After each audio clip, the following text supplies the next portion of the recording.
आज आपसे जो बात मैं कहने जा रहा हूं बहुत चिंता का विषय है। ईडी, आईटी, सीबीआई के अधिकारियों ने उच्चतर से लेकर निम्नतम कर्मचारियों ने कहा कि सर ये लोग आप लोगों को उलझा के रखेंगे। एक एजेंसी दूसरे एजेंसी को फाइल देगी, वो पॉलिटिकल फाइल है जो बीजेपी के दफ्तर से आई है, वहां पीएमओ में बैठे हुए वो एजेंडा देंगे कि आज रेड पड़ने वाली है। भारतीय जनता पार्टी के संकीर्ण विचारों, उनके ध्रुवीकरण की राजनीति, उनका मनोवाद के साथ नैसर्गिक संबंध, उसके खिलाफ लड़ता रहा है। हमने कभी तराजू पे तौल के लाभ हानि के आधार पर अपनी राजनीति नहीं की कि तराजू में जो पल रहा हमें दिखा पड़े भारी, उधर चले जाओ।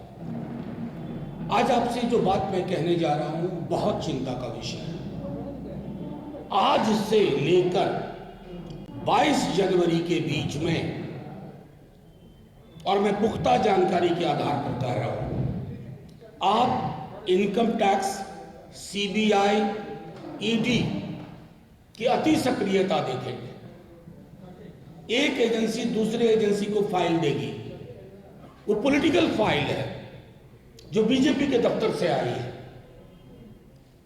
इनकम टैक्स खोजने की कोशिश करेगी कि कहीं छोटा सा भी कुछ मिले, वो ईडी को देगी। ईडीआई सीबीआई के बीच में बंटवारा होगा। ये भारतीय जनता पार्टी का, अमित शाह जी का, मोदी जी का चाल, चरित्र और चेहरा। 22 जनवरी में इसलिए कह रहा हूं, 22 जनवरी को प्राण प्रतिष्ठा अयोध्या में, लेकिन उससे पूर्व देश के अलग अलग राज्यों में ये इन तीनों एजेंसीज को काम पकड़ा चुके हैं। ये पॉलिटिकली नहीं लड़ना चाहते, ये पॉलिटिकली नहीं लड़ सकते, ये पॉलिटिकली लड़ने में नाकामयाब रहे हैं, असफल रहे हैं। बिहार 2015 एक बहुत बड़ा उदाहरण है।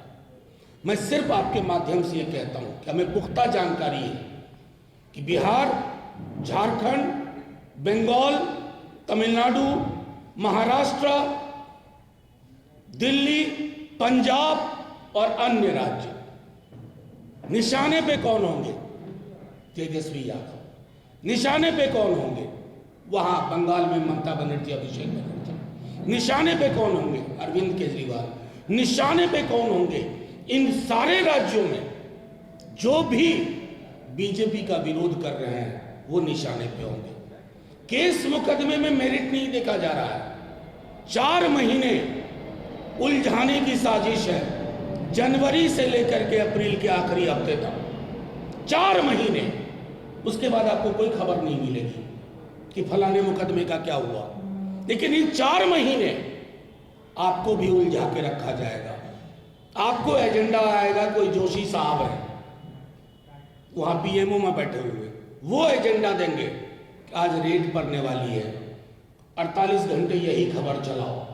मैं सिर्फ आपके माध्यम से केंद्र की सरकार को भी कहता हूं कि जिन एजेंसीज से आप ये काम करवा रहे हैं, उन्हीं एजेंसीज ने, क्योंकि वहां कुछ ईमानदार लोग भी है ना, वो सिर्फ आपकी तुड़ी नहीं बजाएंगे। उन्होंने भी कहा है कि सर ऐसा ये लोग कोशिश कर रहे हैं कि लोकसभा चुनाव से पूर्व इन तमाम एंटी बीजेपी महत्वपूर्ण चेहरों को उलझा के रखो। और ये मैं पूरे होशो हवास में कह रहा हूं, चलाइए, छापिए।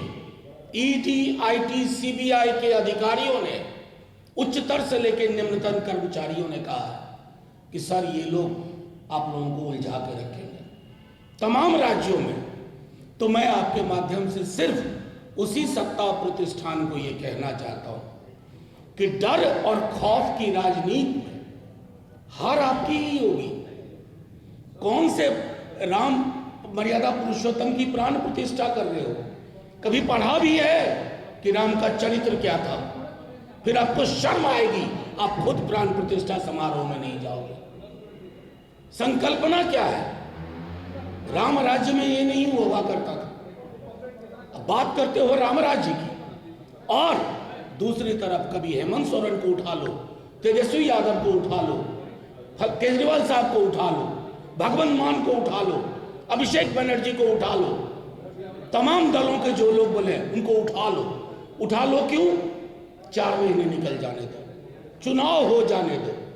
तो अगर इस प्रकार से आपने सोचा है तो आपके माध्यम से मैंने जानबूझ के आज ये प्रेस कॉन्फ्रेंस रखी है कि जो कोई भी अधिकारी पर्चा लेकर के कल से ही घूमने वाले हैं, सावधान हो जाए। इस तरह की राजनीति का उपकरण आप बन रहे हैं, इंस्ट्रूमेंट बन रहे हैं, बीजेपी के हाथ में, बीजेपी के दफ्तर से गाइडेड हो रहे हैं। आप फिर जानते नहीं इन दलों के चरित्र। खास तौर पर मैं अपने दल की बात करूंगा। हमारी जिंदगी का, इस दल की जिंदगी का एक बड़ा हिस्सा बीजेपी को उसकी हैसियत बताने में गई है और हम हैसियत बताने की राजनीति करते रहेंगे, क्योंकि हमारे एक हाथ में बाबा साहब का संविधान है और दूसरे हाथ में लोहिया जेपी कर्पूरी का एक समता मूलक समाज की उनकी प्रस्तावना है। और उसमें अगर आप सोचोगे ईडी, आईटी, सीबीआई समन भेज करके, ये भेज करके, कुकअप करके, किसी भी तरह के स्टोरी डाल करके सिर्फ उलझाने के लिए उस राजनीति को विराम दो। इसे प्रेस कॉन्फ्रेंस के माध्यम से एक चेतावनी भी समझी जाए, कोई दिक्कत नहीं है। अब आप सवाल चाहें पूछें। इसको लेकर भय है आप लोगों को किसी तरह का? मेरी पूरी प्रेस कॉन्फ्रेंस भय मुक्त है, भय नहीं है। लेकिन भय, भूख और घृणा के खिलाफ जो लोग राजनीति करते हैं उनको किसी का भय नहीं होता है। हम तो उसी के खिलाफ की राजनीति कर रहे हैं। बस आप लोग चूंकि इतनी बंदिशों के बावजूद आप हमारी बात पहुंचाते हैं, आप हमारे नेता तेजस्वी जी की या लालू जी की बात पहुंचाते हैं। हम सिर्फ इतना बताना चाहते हैं कि हमें खबर है कि सिर्फ हमें ही नहीं, आप देश के अलग अलग राज्यों में कल से सक्रिय होंगे। खास तौर पर 22 तारीख तक, 22 तारीख के बाद 10 दिन आप कुछ और करिएगा, लेकिन 22 तक आप इस कार्य को अंजाम देने जा रहे हैं। और मैं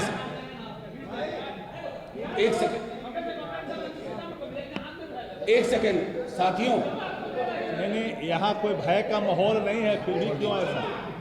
एक सेकेंड, आप नहीं, आपस का है तो प्रेस कॉन्फ्रेंस डिस्टर्ब होती है ना। ये आपस, अब सुनिए, आपस के झगड़े के लिए ही बीजेपी जानी जाती है कि आपस में लोगों को झगड़ा लड़ाए। हाँ। इसी बात के लिए बीजेपी जानी जाती है। बीजेपी जैसा मत बनिए, बस ये आग्रह है।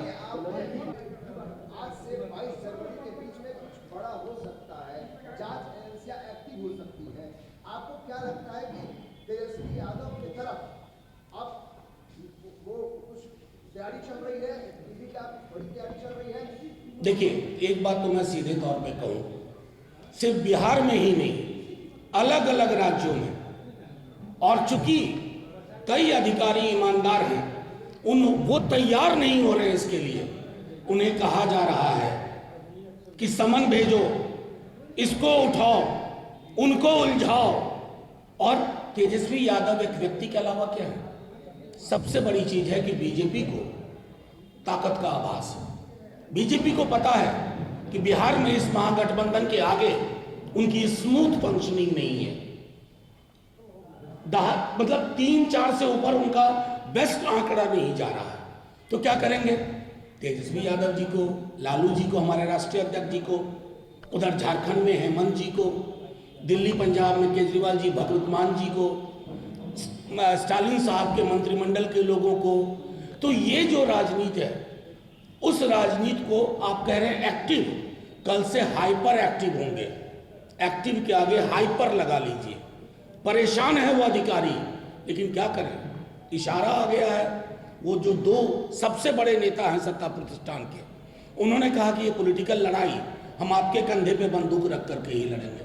तो कंधे पे बंदूक रख करके बेचारे दर दर फिरेंगे।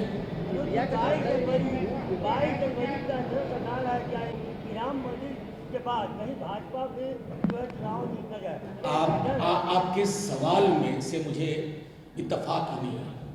राम कौन है साहब? भारतीय जनता पार्टी है क्या राम मर्यादा पुरुषोत्तम? क्या हमने उनका परिचय जाना है मोदी जी से? मर्यादा पुरुषोत्तम की सबसे बेहतर अवधारणा गांधी की थी, हे राम। उस अवधारणा से मीलों दूर है भाजपा वाले। राम राम कहने से, जय श्री राम कहने से नहीं होता है, यहां हृदय में होना चाहिए। और मैं 4 दिन से कह रहा हूं, अगर कोई व्यवस्था ऐसी होती कि हमारे भगवान पृथ्वी पर आते तो सबसे पहले बीजेपी वाले को कहते, नकली राम भक्तों, तुम्हारे अंदर मैं नहीं हूं, तुम्हारे अंदर मैं नहीं रहना चाहता। मेरा आचरण, मेरा व्यवहार, मेरा जीवन तुमने किसी को नहीं पढ़ा है। राम भगवान आते ना तो कहते, आई की इतनी असमानता के बीच में मेरी पूजा कैसे करोगे? बेरोजगारी के इन छवियों, डरावनी छवियों के मध्य मेरी प्राण प्रतिष्ठा का क्या मतलब? लेकिन ये भगवान राम वाले नहीं है, असल में ये नाथुराम वाले हैं। ये फर्क है। एक सवाल है, मैं सबके सवाल लूंगा 1 by 1। आपके पास क्या है? भारत माँ, वो जो फिल्म में डायलॉग था ना, कार है, बंगला है, फलाना है, चिलाना है, आपके पास क्या है? मेरे पास माँ है, भारत माँ।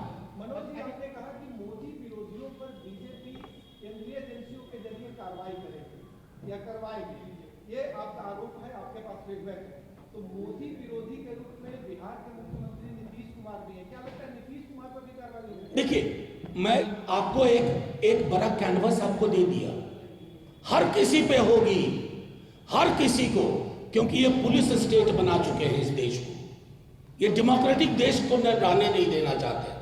अगर आप में से किसी ने भी आईपीसी की रिसेंट अमेंडमेंट को, चेंज को, भारतीय न्याय संहिता को आप पढ़ लीजिए, आपके माइक से सवाल पूछे जाने पे आप उग्रवादी साबित हो सकते हो। तो कोई नहीं बख्शा जाएगा। पहला नंबर किसका है ये तय करना, दूसरा किसका। 1 मिनट मुझे सवाल का जवाब करना।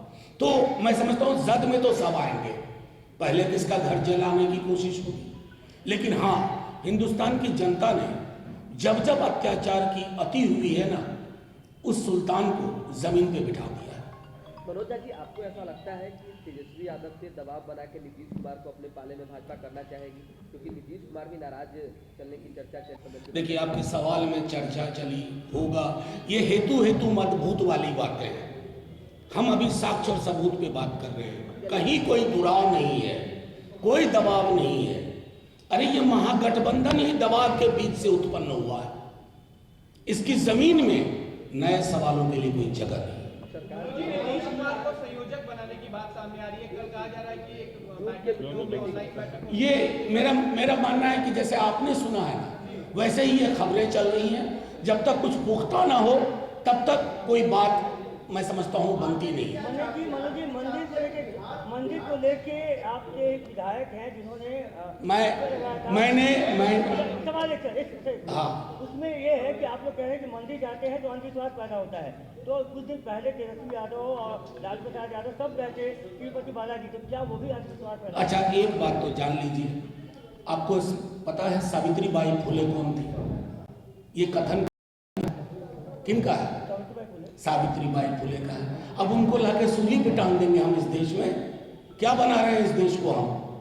मैं तो कबीर का एक दोहा आपको कहता हूं, वो दोहा अगर मैं पढ़ दूं, जो तू बाभन बाभनी जाया, आन बाट काहे नहीं आया, जो तू तुरक तुरक नहीं जाया, भीतर ही खतना काहे ना कराया। सूली पे टांग दीजिए कबीर को। कबीर ने तो निहायत ही गलत बातें की हैं। इस देश में अलग अलग धाराएं रही हैं। सावित्री बाई फुले को उद्धृत किया गया। और हाँ, मैंने कल भी कहा था और आज दोहरा रहा हूं, भाजपा के जो सबसे बड़े नेता हो ना, उनको हमारे राष्ट्रीय अध्यक्ष के सामने बिठा दीजिए धर्म पर बात करने के लिए। और छोड़िए, हमारे बगल में हमारे प्रवक्ता शक्ति सिंह यादव जी हनुमान चालीसा संस्कृत में पढ़ के सुना देंगे। एक भाजपा वाले को बुला दो जो इनके साथ शास्त्रार्थ कर ले। कमाल की बात करते हैं। Thank you.